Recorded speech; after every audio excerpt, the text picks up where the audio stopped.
All right. Ladies and gentlemen, as you know, The Cure arrived this morning here on the QEII and are kind enough to come by here and before the commencement of their 40-day U.S. tour to answer some questions. So there is a microphone out here in the back of the room, and direct your questions to them from the microphone, and please try to keep it brief. And The Cure. Hello, everyone. Hello.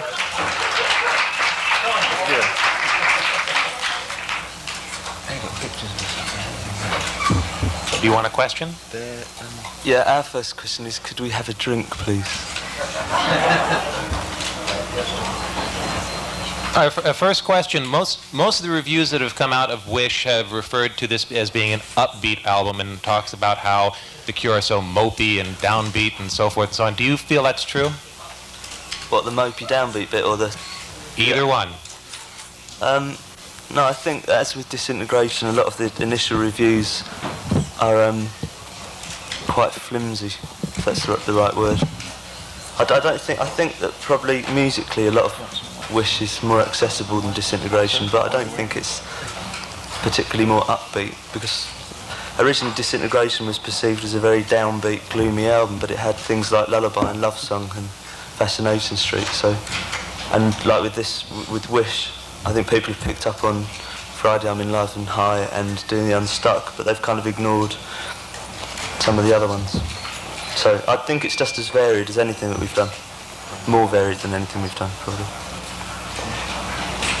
That was a long-winded answer, isn't it? Hello, Chris Parry from London. Would you like a drink? Yes, please. You won't get us one, but you just wanted to ask it, so you seemed important. Yes, I was wondering how many videos you're going to be shooting in support of the Wish album, and also if you'll be doing another concert film during this tour. Say that over, mate. There'll be a third single. There'll be 3 singles off the album. So we'll be making another video, obviously. Will those be released on videotape? I imagine when we've got enough, like, to warrant putting out something that's a bit more long form. Any concert footage? Yes, we will be doing. We'll probably be filming. More than likely, we'll be filming the New York show at the end of the tour. Mine's still in the same. Because we'll have got Goodbye. Can I have Robert? It's not Robert. Is there a venue for that show? Sorry? Is there a venue for that show? The last show was yours. Is there a venue picked out? I haven't decided the venue for the film yet. Haven't we? I don't. Actually, we're probably the last people you should ask about where we're playing at the moment. We just stepped off the boat, everything's changed. I'd love to go to the show.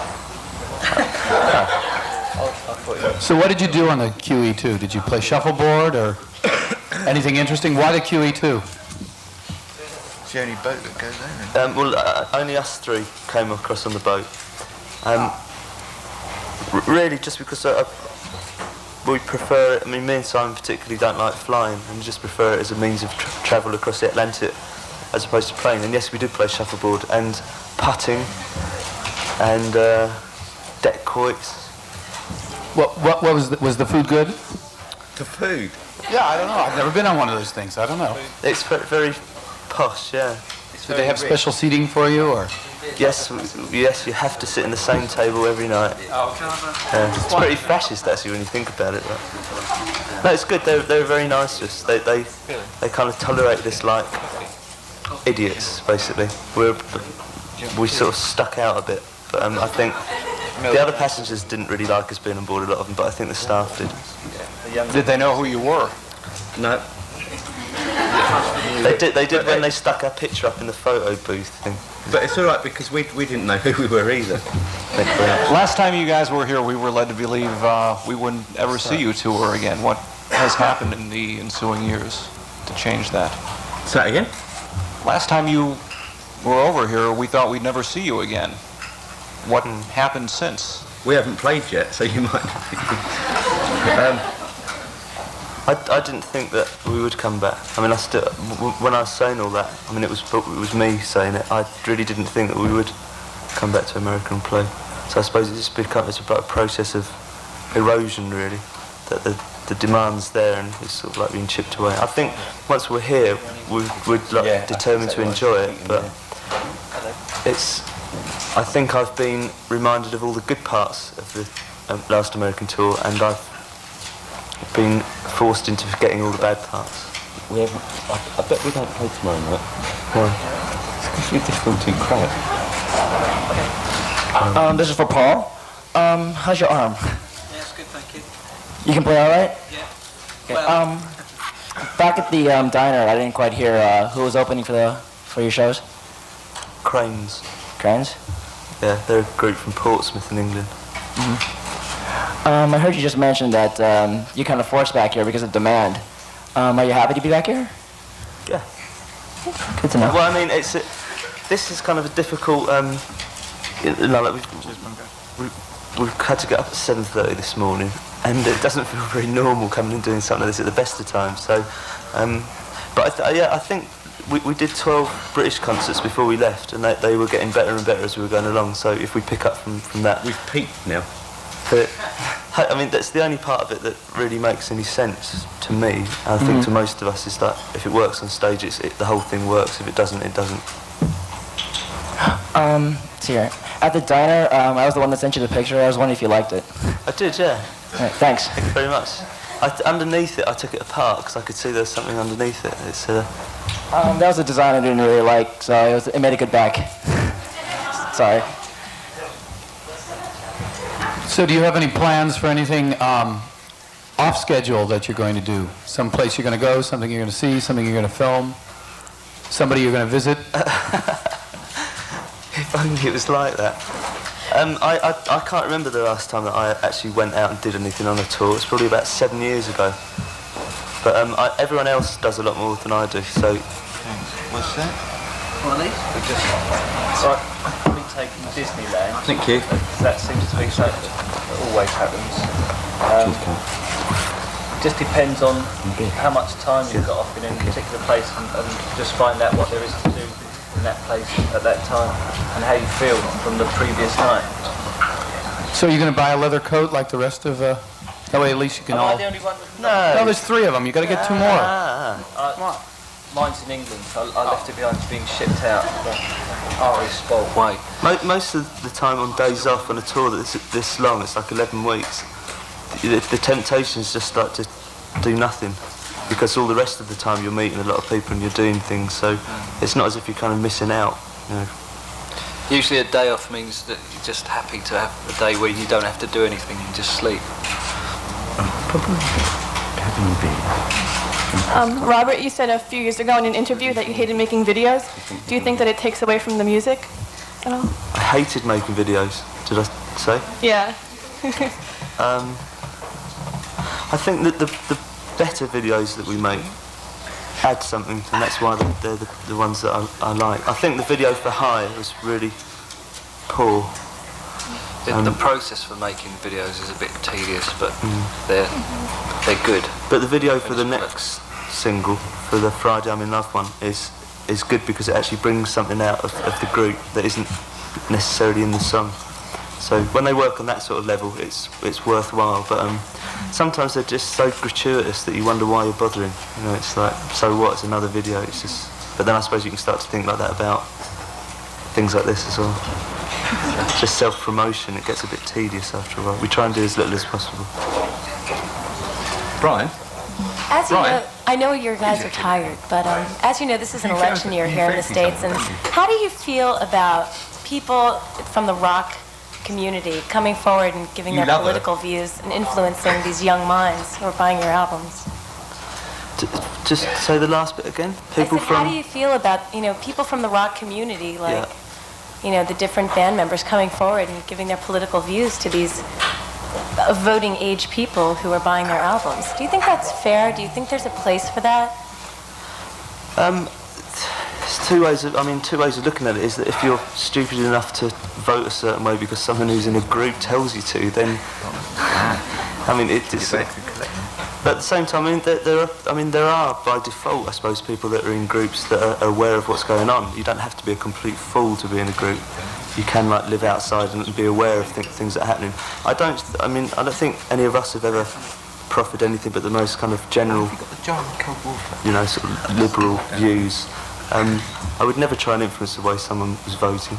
I have a great mistrust of all politicians anyway, much as I think everyone has. So, I don't know. I think it's a matter of personal judgment. But then you're bombarded by so much junk in the media anyway that I don't think that someone in the group saying something's really going to make that much difference. I don't know. Maybe there's like one or two like icons or role models that it really would make a difference, but there's very few. Well, do you feel the reporters are baiting them? Saying, well, what do you think? Or, do you think this way or that way? Yeah, when the elections were going on back home, if we're doing interviews, people will ask about what we think about the political situation. But except for in very general terms, you don't really want to get involved in it, because if you seriously had answers, you would get, we would get heavily involved. But we don't. We vote, and that's about it, really, I suppose. I have two questions. First one is, on this tour, will you be doing any cover tunes, specifically from the 60s? Why are you interested to know that? Well, actually, the person I was sitting with asked me that, but I'm curious as well. Just, out of curiosity, basically. Well, in the past when we've done them, they're just things that we play in the sound check, so that we don't overdo the songs that we're going to play in the set. So I suppose they're never really that planned. Someone will just start playing it and we'll all join in. If we think, we know this one, I might have had one beer too many and say, let's try it on stage next. Oh, okay. But there's no plans to. At the moment we've got so much stuff of our own to play that it would seem a bit stupid to start playing cover versions. Really. A lot of the old songs seem like cover versions anyway now. It's like a different lineup, and it's. Right. Second question is, I know it probably is a little early to ask, but do you see yourself, this is for all of you guys, as the band 5 years from now, or is it just not really in your realm to think that far ahead right now? What do you see yourselves doing in 5 years from now? I don't think any of us look that far ahead. 10 years ago, I don't think we would have thought we'd be sitting in New York now, feeling weird, but it's like whenever anything stops, it could stop for good or it might not. So we'd never look ahead. If we've got something to do, the only reason why we do it is because we enjoy it. It's like Robert said earlier that at the end of the last American tour, he didn't think he would ever be coming back here again, because that's how he felt at the time. And perhaps when this is ended, he'll say the same. So definitely, I'm saying it now. The farewell tour again. Yeah. I think, but obviously, at some point, there is going to be something that is going to be the last thing that we've done, because there won't be anything to follow it. But I don't really think it'll be a dramatic sort of. This is the end. It'll just be that we'll have a layoff that will last indefinitely. Actually, I was going to ask you a question on that same kind of subject. Now, it's been a few years. What can your fans kind of expect from this tour? This is a general overview. Well, there's nothing like dramatically different. It's the same bloke that's designed the stage show and the lights in conjunction with us that did it for the prayer tour, the disintegration tour. We've got a different sound band. And there's like obviously different songs. We'll be playing at least the 12 new songs off the album, maybe some new B-sides and stuff, and probably trying to play some different old songs from the back catalogue that we haven't played here before. So we try and, the differences that will be there musically, I don't think we're not going to do it. I haven't been taking like tap lessons or anything. There's not going to be any, it's not going to be a spectacular, it is, but there's not going to be fireworks or Lurex or anything like that. I just wanted to ask about... we all arrive on stage on Harley Davidsons. I just wanted to ask about what any of the members felt about the purpose of your art. Like, to me, I really enjoy the way you express feelings about whether it be relationships or whatever, but not only the lyrics, but the way it's played really works for me. In other words, your art really does work for me. I wanted to know what you thought about some of the purposes, personal or artistic or anything, your goals or... things that you enjoy doing about art? I think that there's a myriad of levels that the group works on, but like from the point of view of actually creating songs, the music comes just as something that we enjoy doing. I mean, we would play, if the Cure stopped, we wouldn't stop playing music, because we've all been playing music since before the Cure started. I think that as the group as a vehicle for expression, I suppose a lot of it's down to me and what I write lyrically. And I don't know, the difficult thing is that through the years I've become aware that if I'm writing something, I'm now writing it for public consumption and public dissection. And sometimes it sort of worries me that I might be like contriving situations, or whereas it used to be much purer. I just felt it was much more spontaneous. But I think that's probably why the gaps between records are getting so long, because a lot of it's dependent on being motivated to do it. I mean, to have like a genuine feeling that you want to do something, you want to communicate to people, not just like let's bang out another record because it's time. So I don't know. We started on an instrumental album when we were doing the Wish album, and I think that will be the next thing that we do, because I think it will shift the emphasis away from me doing all the talk. And I just wanted to ask you, Mr. Smith, why can't I be you? I don't know. You wouldn't want to be, I don't think, at the moment. Obviously, anyone who listens to the radio hears like dozens of love songs every day. I don't think I've ever heard a song which it's asked, please stop loving me. So I'm kind of curious what prompted End.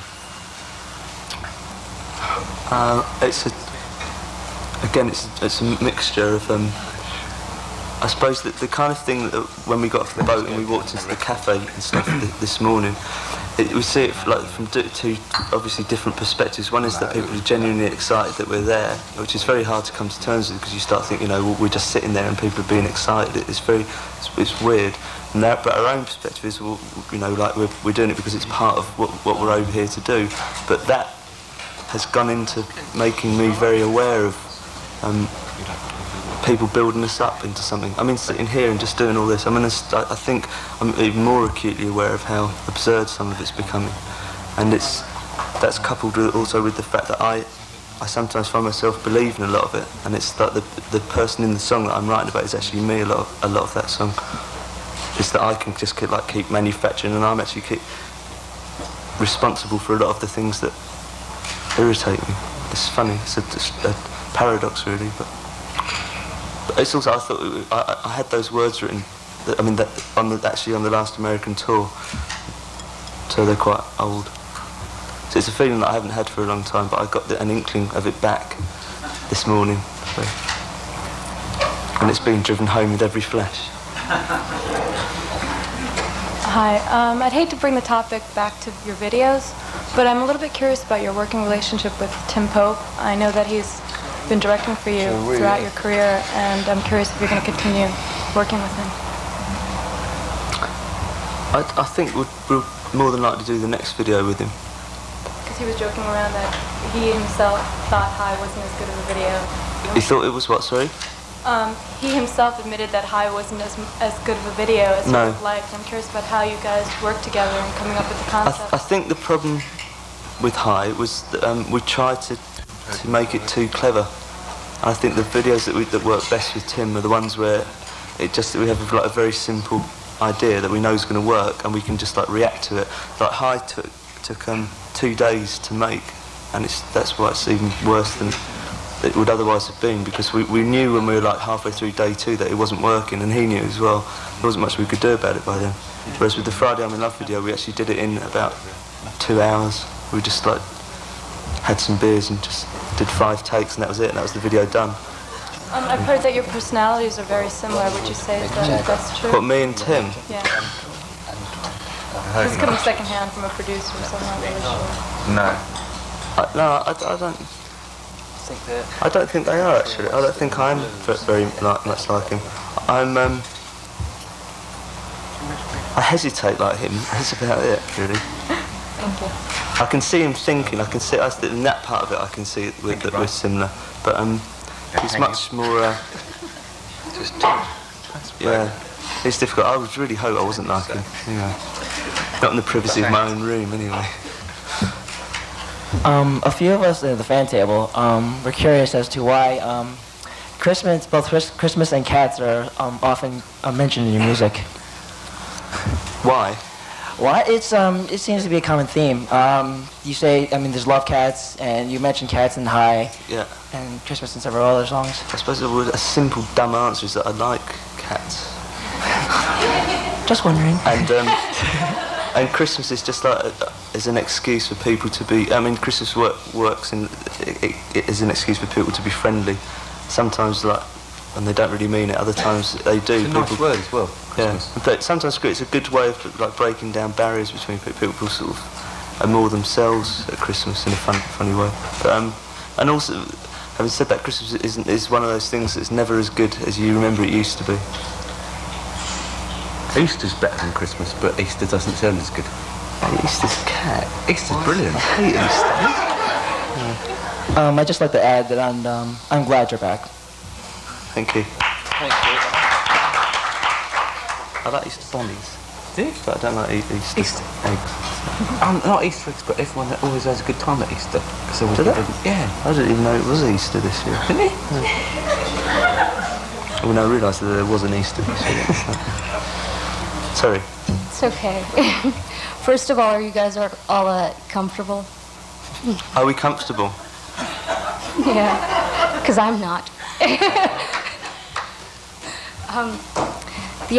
Yesterday, as a matter of fact, I'm shaking so hard if you like it.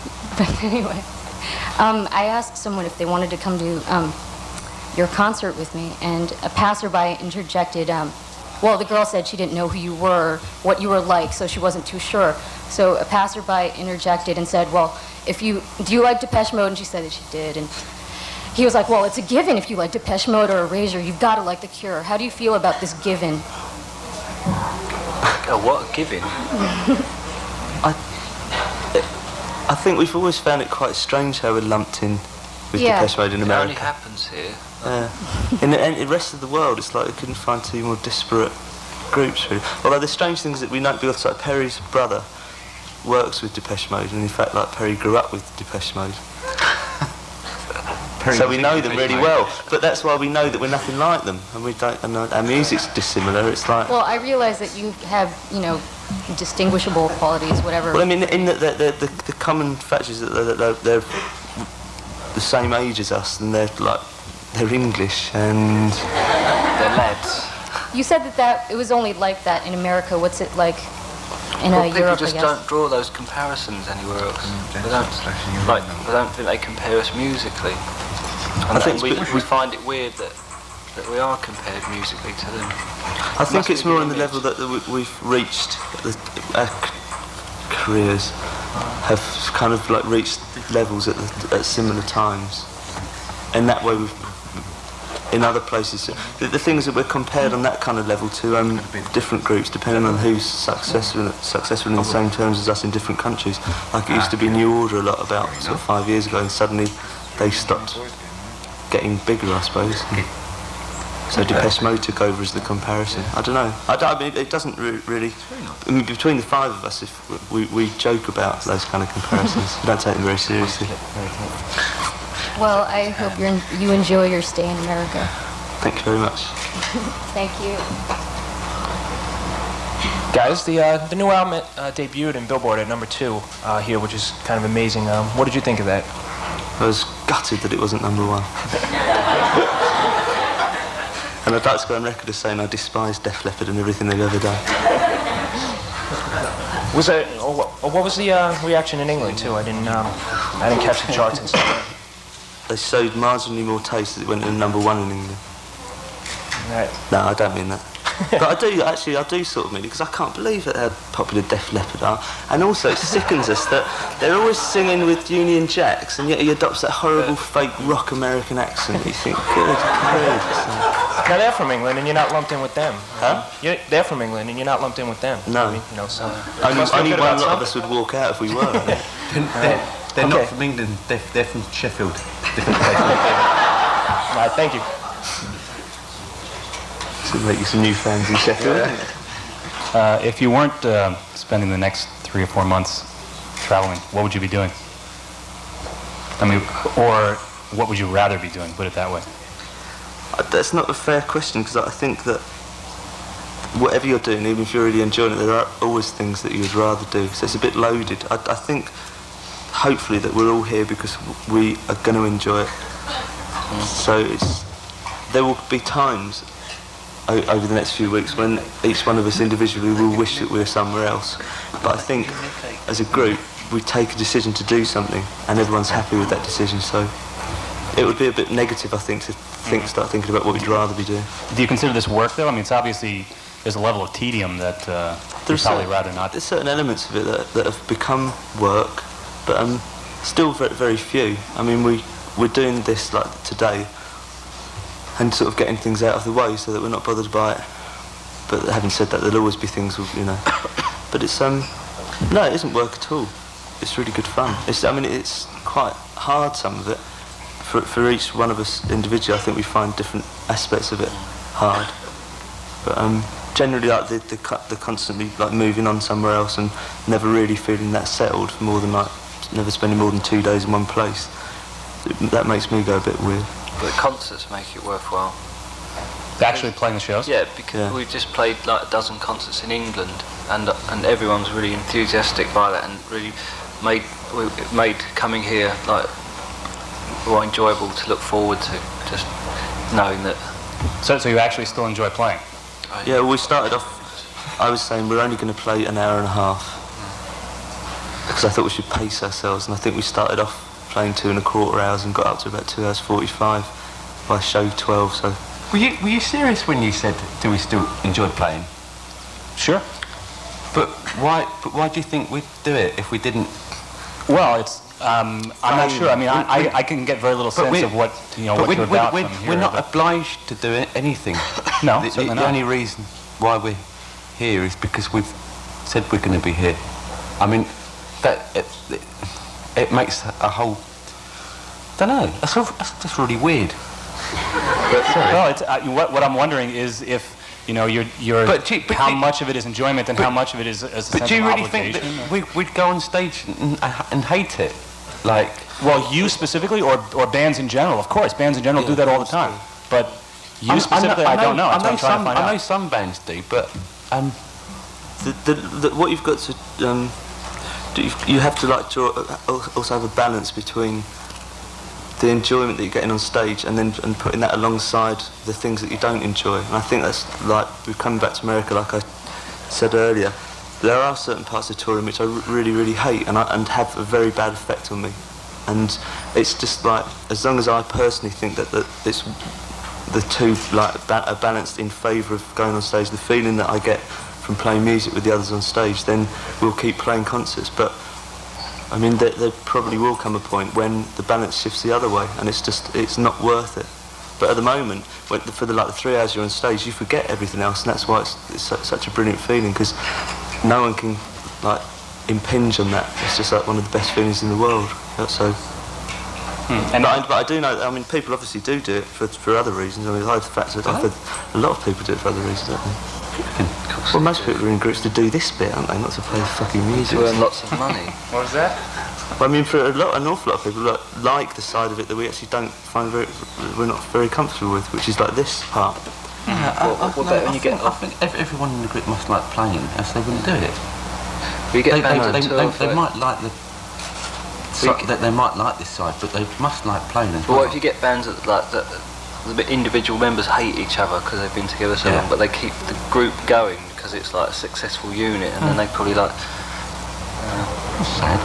Do you really not understand how it's possible that bands find themselves, touring long after they really want to, or they're much more comfortable turning out an album in the studio once every year or two, and then feel sort of obligated by economic pressures or record company pressures? Or yes, I can accept that. I think obviously a lot of people are motivated by greed, but then we don't. That has never been a motivation for the group, and certainly wouldn't ever be now, because we've had a lot more than we need for years and years. So it's like, well, let me ask something that might be considered. I mean, obviously we can. I see that we have to like keep a check on certain sides of the group because we can make money for other people, and I see that a lot in like I mean, originally this American tour had been pushed up to something like 16 or 17 weeks, and I knew that that was just purely for economic reasons, not for any other reason. And so it's reduced down to like 11 or 12, because I thought that that last month it will just kill us, you know, and we won't be very good on stage, so what's the point? We won't enjoy it. No. But then people will say, well, but you could have earned this, you know, and but then... If you weren't successful, you know, as a recording act and as a touring act, would you still be doing it, you think? I mean, would you still be doing records even if they, like, 5 people bought them and that was it? And well, we used to. But they're just as good. That's what... Yeah, you were younger then, though. I mean, you kind of... We're still young. Oh, yeah. Younger. Yeah, I mean, I suppose a certain amount of disillusionment would creep in if you'd feel like you were bashing your head against the wall. But then, if there's always a part of it that you're doing for yourself, like, and a lot of The Cure has been based on that kind of selfish attitude that we've made records for ourselves a lot in the past. We don't really care if anyone else likes them, and that feeling's still quite strong. I mean, if we play a concert, the audience, if the audience doesn't react, we can all come off stage and think like that was one of the best concerts we've done. And so, I mean, obviously, if the audience reacts really well, it can make it even better. But there's a certain part of the group which is like untouchable, and that's just like the selfish part and what the reasons why we do it for ourselves.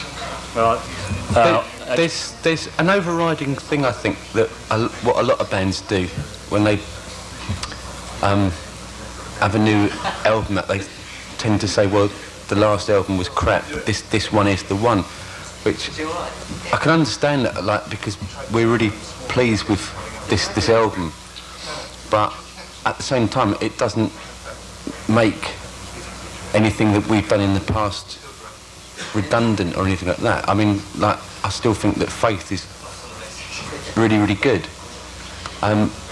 So, I don't know, I'm lost now. I also wanted to say that the show you did about 12 years ago at Hurrah was like one of the best shows I've ever seen in my life, and I still remember it really fondly. The what one? It was at Hurrah Club in New York. This was like 1981 or so, maybe 80, something like that. Yeah, it's a really fucking great show. Yeah, had a really tasteful pink decor, didn't it, and fluorescent, like, quite similar to this actually. How comes your voice is this loud when it's come from the mic? Speaking of older records, one of my favorite things you guys have ever done is the Carnage Visors soundtrack, and I was wondering, now that you've reached such a massive, sales level, if that might ever come out here in America or on compact disc. I was really surprised that it didn't, when they brought out the back catalogue and compact disc. I couldn't understand why they hadn't put it on anyway with Faith. So, yeah, I suppose it could. I would think it would be very difficult to track down the master tape of that.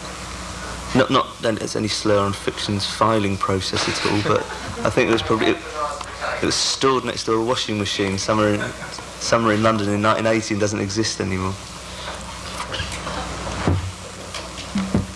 You had mentioned that your next album might be more of an instrumental, and I was wondering if you've gotten to the point where you could say whether that's going to sound like The Cure stuff without the words, or is it going to be quite a departure from there? Well, when we started doing it, we finished 4 songs. So they're sort of like just like pieces.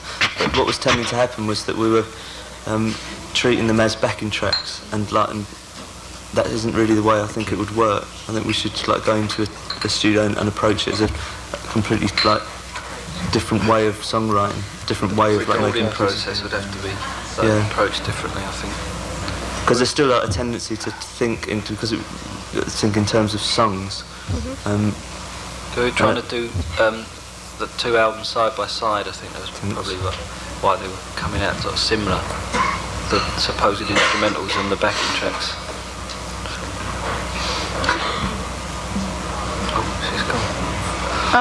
What do you guys Sorry. What do you guys stand spiritually?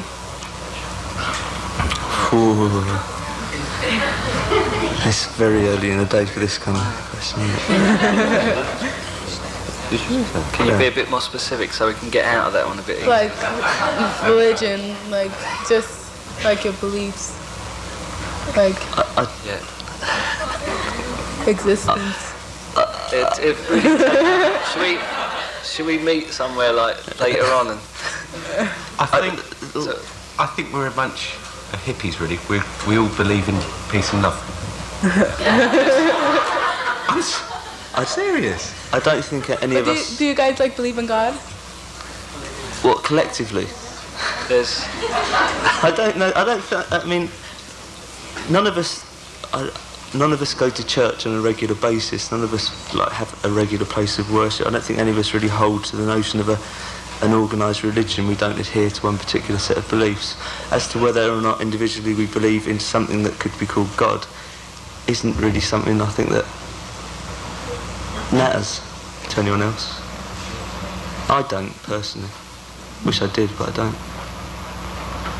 Because everyone's got their own view of like religion or the universe as an energy force or something like that. So even just in that sentence, it's a trick question. Yeah. So you'd have to ask everyone. You've got a crystal in your pocket, haven't you? Yeah. Hey, thanks. Why, are you religious then? Is that what you asked? No. You're not writing for like the Catholic Herald Tribune or something? What made you ask that question out of all the things? Because I wanted to know like your views, you know, and like so I could put sort of like my views together with yours and see how they fit in. I think all religion is based on fear. I think it's something inside human beings to sort of believe in. What? Yeah, I think that's there must exactly be what I something believe in, bigger. yeah. But then, if you look at like organised religions, they're usually like they always appear corrupt in some way, you know, or to have been perverted throughout the course of history. So, personally, I tend to. It's very difficult to accept that anyone else like knows anything, you know, knows that much more than. This is for everyone. Will any of you be doing any outside production projects in the near or distant future? But with other people? Yeah, outside of The Cure. Go on, answer that. QEII, You way have? back? No, you have. What? You've played. Yeah. Oh yeah, I have done, yeah. I've done some things outside of The Cure. Daryl's gonna have only because he thinks it's going to be like Easter, he could have called it money or something. Not from Daryl's lawyers, please. Personally, no. I don't really feel the need to. I think any kind of creative urge that exists can be fulfilled most of the time within the context of the group. I don't think we're really that tied down to playing or performing a certain way. So I don't know. I never get. I mean, I don't ever get that kind of urge anymore. To play with other people. To do anything really. I think at all. When a band gets to a certain point, if a member of that band collaborates on a lesser known band's like project, then it can work in two ways. One, it can sell the record just because fans will buy it, and that can be like good for the unknown band. Also bad because it's not being sold on its own merit. And I mean Robert probably gets lots of offers to do stuff, and you have to consider that aspect before you. No, that it is there, and you have to consider it. Well, like on the British States, we got a band that hasn't got a record deal, just like that we've seen play in London, and they supported us, and so hopefully that'll act as like an entree for them to use. But it's difficult to get too heavily involved because, like Perry's right, you tend to overshadow. Like the only thing I've done recently is with a group called And Also the Trees, and I've produced a 12-inch single with them, which was overshadowed just by the fact that my name was on the sleeve, even though they've been going for like 12 years. So it's difficult, really. I think maybe at some point in the future, when like the Cure doesn't exist as it does now, that we'll probably get involved in other things.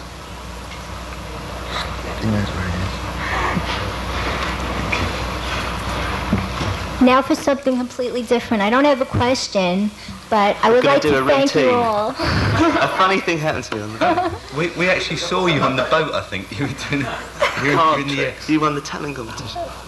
You saw me on TV? No. Did we? Have you been on TV? It's difficult to see from this. MTV. Anyway, I want to thank you for your music. I think you far surpass any other band, and I can't compare you to anyone else. So thank all of you. And Robert, can I give you these flowers? Can you give me the flowers? Yeah, of course, yeah. Okay. Thank you very much.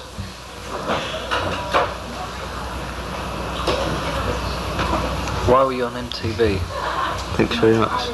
advertising how great the laser show was. Alright. I touched it. Thank you. I'm one of your biggest fans. Thanks, guys. See you at the show. Me? Thank you. Thank you very much.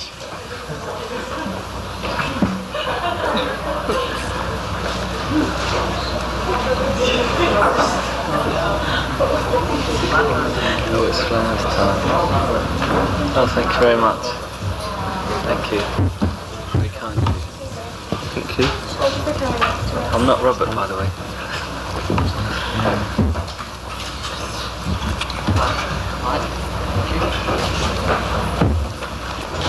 Why doesn't Boris get any flowers? Yeah, where am I? No, I don't want your flowers. My own. The recent concerts you did in the UK were in fairly small clubs, and I wanted to know how come the people in Britain were so much luckier than us in the US. Well, because if we came all this way and only played small clubs, there'd be an awful lot of unhappy people there, wouldn't there?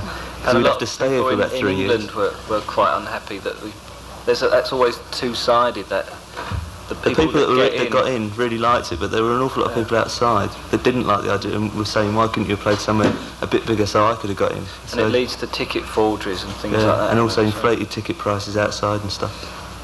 So, Thank you. That's why. Well versed on that one. Yeah. Pat answered that one. I was just wondering if any one of you liked the works of Morrissey at all.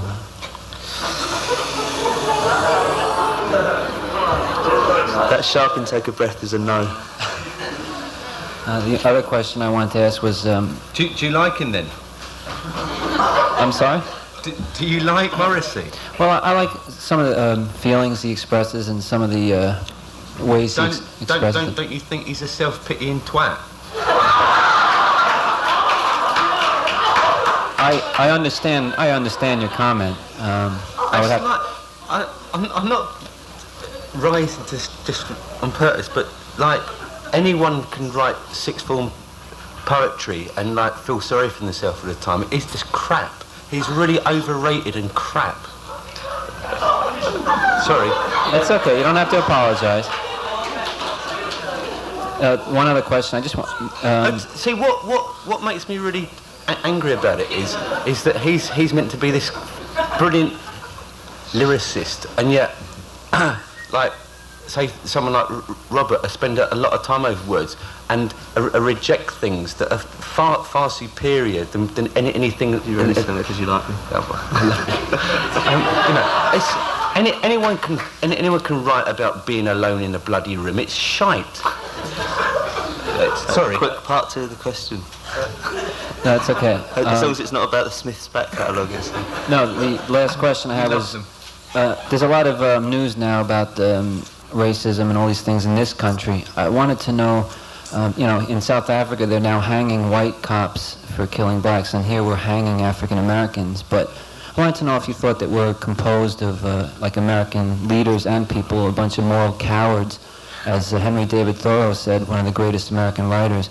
Just if you can comment on what your perceptions are about Americans and maybe your government. I think that's right. Touching on such complex, and it's very difficult for us to comment like legitimately, I think, on things that happen in America. I mean, there are parallel things that have happened in Britain over the past few years with like racial tension in the cities, and it's still there. And obviously on a smaller scale, we've had like problems in Britain, and I think that, I mean, obviously leaders are generally, both in this country and in our country, are out of touch with the general feeling of the population. It's just been proven in the past few weeks of how out of touch they actually are. I think it's probably shocked a lot of them into realising that they're desperately out of touch. As to whether it changes anything, I don't know if it's moral cowardice. I think it's a kind of feeling that, particularly in this country, it's so fucking big that whatever you do doesn't make any difference. And it goes back so far. Like the young people who are like causing riots on the streets have grown up in a situation that was like put into them by their environment, which went back further and further, and by the time it explodes as the way it did just recently, you can't sort of solve those problems in a short space of time. I was reading a piece in one of the papers here, I don't know, that a lot of the problems of solving the problems are that no one can agree on what the solutions are. Yeah, everyone's got theories about where it comes from, what the cause is, the root of the problem. So it's tricky. It's not really the kind of question that you could deal with in this sort of environment either. But I mean, I don't know. I think that anyone that sort of like thinks about it, the trouble is that it's very easy to take that kind of like righteous liberal approach to it all. But I think a lot of the tensions that exist, even we're unaware of. There are parts of London where we wouldn't go to. You know, and there's a genuine fear there, which is a terrible thing to admit. But it's easy for, like we saw what happened in LA, like on the news, and it's easy for us to probably sit around and discuss it and probably like build your own view of what could be done. But which we did, but even then we didn't arrive at any conclusions. Well, we don't know half of it either. No, and any solution that you arrive at, you can always see that there's a way to undermine that and a way it will be turned on its head, because the other side of it is that it's not only the people that are running this country, the ones that are the crooks. There's an awful lot of crookedness at every level of society, isn't there? So, if you just throw money at people, it's usually the people that don't need it and don't deserve it that get it. Thanks a lot.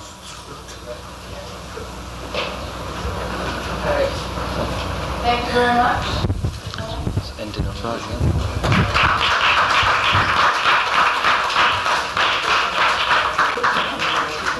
Thank you all very much.